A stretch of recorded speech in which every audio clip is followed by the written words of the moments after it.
இப்பொழுது பார்த்தீங்கன்னா 4வது தலைமுறையை நம்ம கடந்துட்டு இருக்கோம். கடலூர் 2 பகுதியும் சார்ந்த ஒரு கிராமம். இங்கே பார்த்தீங்கன்னா சத்குருநாதருடைய இது சத்குருநாதரால் தோற்றுவிக்கப்பட்ட மகனே நல்லதே நினையுங்கள், நல்லதே பேசுங்கள், நல்லதே நடங்கள் சொல்லியிருக்காங்க. என்னோட பாட்டியோட குருநாதர் தான் சித்திரமுத்தடிகள். ஏதாவது விசேஷ நாட்கள்ல இங்கே வந்துட்டு சாமி கும்பிட்டு அவங்களுடைய பிரார்த்தனைகளை இங்கே வச்சுட்டு போவாங்க. இப்போ நாங்கள் பொண்ணு கொடுக்குறோம்னாலும் பொண்ணு எடுக்கிறோம்னாலும். வணக்கம், என் பேர் சுதா, வெற்றி, குருவே துணை. இது அருளொளி ஞான நிலையம் கம்பளிகாரங்குப்பம் கிராமத்தை சார்ந்தது. இது புதுச்சேரி கடலூர் 2 பகுதியும் சார்ந்த ஒரு கிராமம். இங்கே பார்த்தீங்கன்னா சத்குருநாதருடைய சபை இங்கே இருக்குது, அருளொளி ஞான சபை இருக்குது. இங்கே பலதர மக்களும் இங்கே இருந்துட்டு இருக்காங்க. இங்கே அருளொளி ஞான சபை 4வது தலைமுறையாக என் மகனோட நாங்கள் எல்லாருமே சைவமாக இருந்துட்டுருக்கோம். இங்கே இருக்கவங்க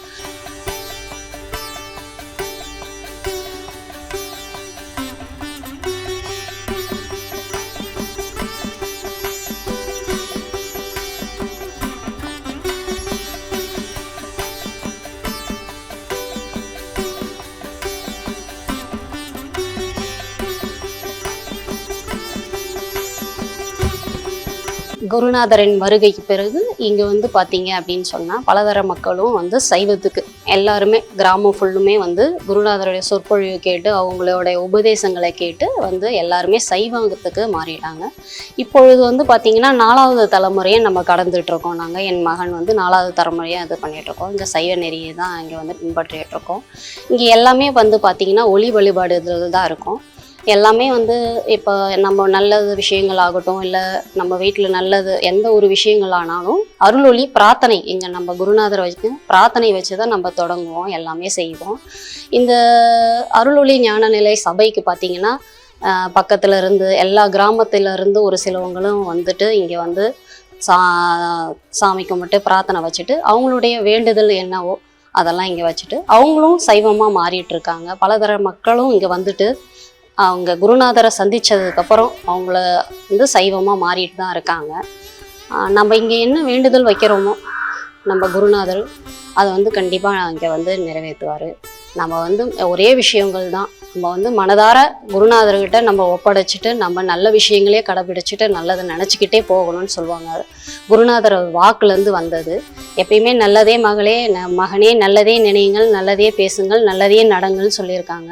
இன்றைக்கி எல்லாருமே நம்ம கிராமமோ இல்லை நம்ம அருளொளி ஞான நிலையத்தை சார்ந்தவங்க அத்தனை அன்பர்களும் அப்படி தான் இங்கே நடந்துக்கிட்டு இருக்காங்க. அப்படி தான் இங்கே 4வது தலைமையாக கொண்டு போயிட்டுருக்கோம். ரொம்ப சந்தோஷமாக இருக்குது. இன்றைக்கி இருக்கிற காலகட்டத்துக்கு உணவு பழக்க வழக்கங்கள்லாம் வேறு மாதிரி போயிட்டுருக்கு. நாங்கள் சைவமாக இருக்கிறது ரொம்ப மகிழ்ச்சி.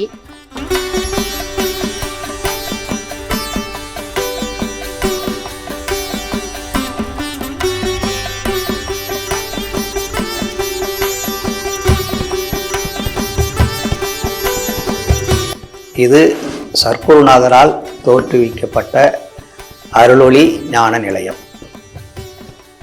இதை தோற்றுவித்த மகான் தவத்திரு ஸ்ரீசத் சித்திரமுத்தடிகளார் அவர்கள். சத்குருநாதர் அவர்கள் தமிழக பகுதியான ராமநாதபுரம் மாவட்டத்தை சார்ந்த மானாங்குடி என்ற ஒரு சிறிய கிராமத்திலே பனையேறும் தொழிலாளர்கள் குடும்பத்திலே பிறந்தவர்கள். 1900 பிறந்திருக்கிறார்கள். மிகவும் வறுமையும் பிணியையும் ஆட்கொண்டு பசிக்காக அல்லாடல் செய்து வறுமையின் காரணமாக மலேசியா நாட்டிற்கு சென்று பிழைப்புக்காக அங்கும் பனையேறும் தொழிலை செய்திருக்கிறார்கள். அங்கு மாமுனிவர் ஜெகநாத சுவாமிகளுடைய தொடர்பு கொண்டு அவருடைய உபதேசங்கள் மூலம் சந்நியாசம் பெற்று மறுபடியும் அவர்கள் நம்முடைய இந்தியாவிற்கு திரும்பி மறுபடியும் மலேயா நாட்டிலே சென்று 1944 ஜூன் முதல் 1945 ஆகஸ்ட் வரை நேதாஜி சுபாஷ் சந்திர போஸ் அவர்கள் ஏற்படுத்திய இந்திய தேசிய இராணுவ படையில் சிப்பாயாக பணியாற்றியிருக்கிறார்கள்.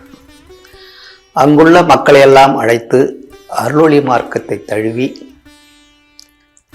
அதன் வழி நடக்கச் சொல்லி ஈப்போவிலே, மலேசியாவிலே ஈப்போ என்ற நகரத்திலே ஒரு அருளொளி மன்றத்தை ஏற்படுத்தி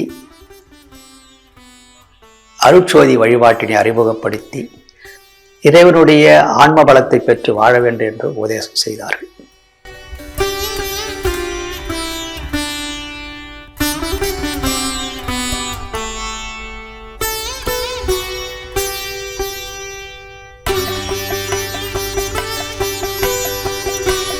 வணக்கம். என்னுடைய பேர் திலகவதி. நான் மருமக கமலையாரங்குப்பத்துக்கு நான் வந்திருக்கிறேன்.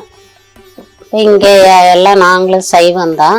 இங்கே உள்ளவங்க அனைவரும் சைவம். இப்போ நாங்கள் பொண்ணு கொடுக்குறோன்னாலும் பொண்ணு எடுக்கிறோன்னாலும் சைவத்துக்கு வாங்கன்னு சொல்ல மாட்டோம்.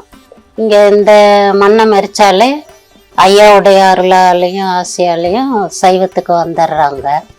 எல்லாம் வச்சிருப்பது நம்ம வாசப்படியிலையும் எல்லாரும் வச்சிருக்கு. விநாயகர் படம், முருகர், சரஸ்வதி, லட்சுமி அப்படி வச்சிருப்பாங்க.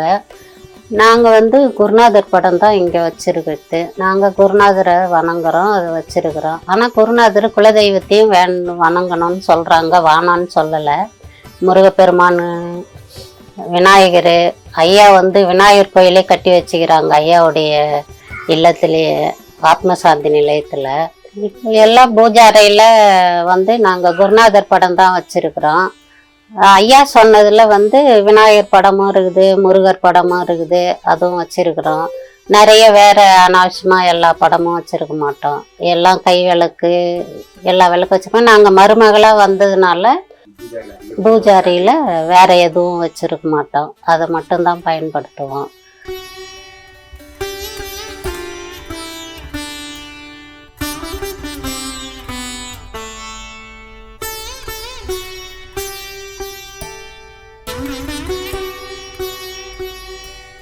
வணக்கம்.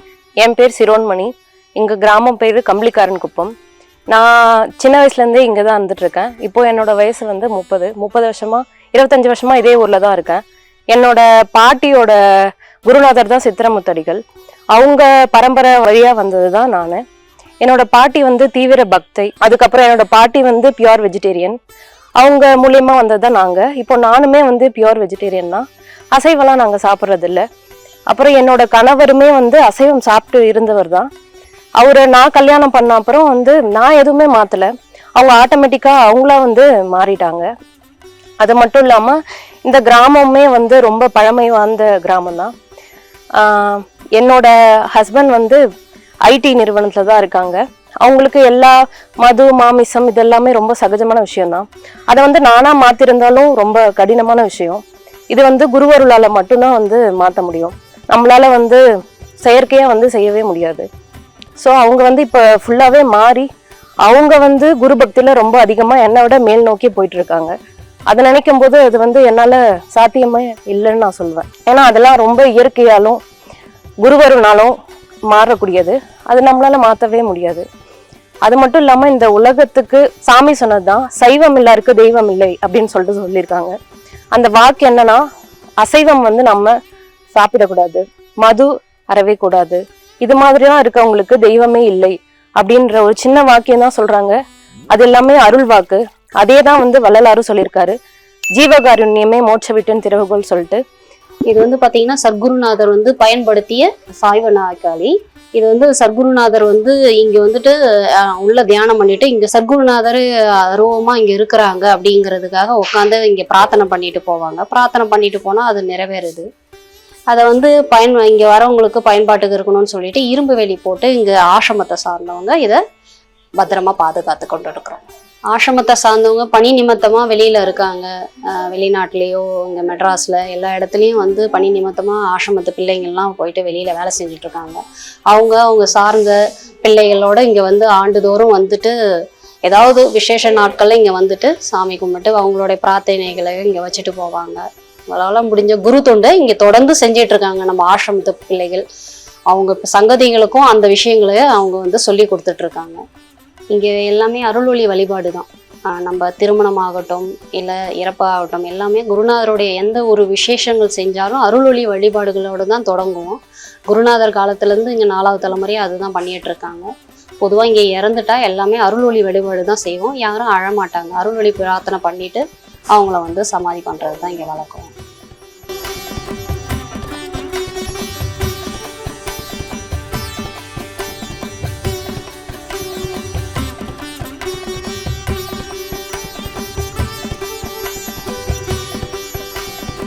இந்த வீடியோ உங்களுக்கு பிடிச்சிருந்தா லைக் பண்ணுங்க, ஷேர் பண்ணுங்க, கமெண்ட் பண்ணுங்க. மறக்காம பெல் பட்டனை கிளிக் பண்ணிட்டு பக்தி கஃபே தமிழ் சேனலை சப்ஸ்கிரைப் பண்ணிடுங்க.